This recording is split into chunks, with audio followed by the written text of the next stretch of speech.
Certainly we're hearing more and more noise from our client base around the benefits of total talent management, but at this stage you'd have to say that most of them still seem to be at the early stages of the journey, if they've started the journey at all. So a lot of them, I'd say most of them, have done the MSP and RPO implementation bits, but they haven't sort of bolted them together and are still missing out on the wider total talent management benefits. I'd have to say the most important one is access to meaningful and real-time data and the insight and intelligence that can bring us. Also would have to say that cost savings are critical and becoming ever more critical, it seems.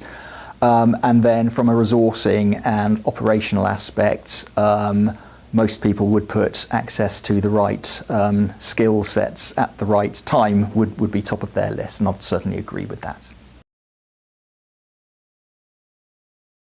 We're seeing quite a lot of resourcing activity, mainly non-permanent resourcing activity happening outside of policy, indeed if there is policy in place at all, and no real consequences to that behaviour. Quite understandably, organisations will have concerns around the impacts on their people of outsourcing, but also from an operational point of view, they will have some concerns around whether an outsourced provider can really understand their business and properly fulfil requirements. We often fail to articulate clearly enough what the actual case for change is, so the business cases just aren't compelling enough. Focus too much on the cost and risk of change and not so much on what the actual benefits are.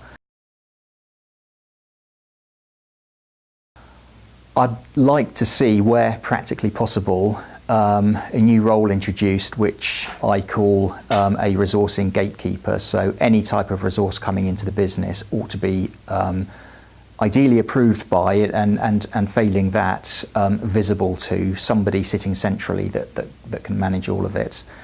Also, I think you can't beat some good old-fashioned get out there and engage with the key hiring managers as well. So I think we need to be better at that. A key thing we need to do is make sure we properly baseline service requirements and current in-house delivery costs, and also to make sure we work with a good, experienced outsourced recruitment partner that can bring a lot of experience and insight to the process. I think it's really important that we focus in the business case on more than just the cost saving benefit, but major in on a lot of other really key non-financial benefits, such as availability to key skills and other sort of risk mitigation factors. I would add to that the necessity to make sure that we're looking into the future, not just the here and now, because the workplace of tomorrow is changing. And finally, I think from a procurement angle, we need to get out there into the business to really engage, to make sure that we're listening to and addressing the concerns of the key hiring community.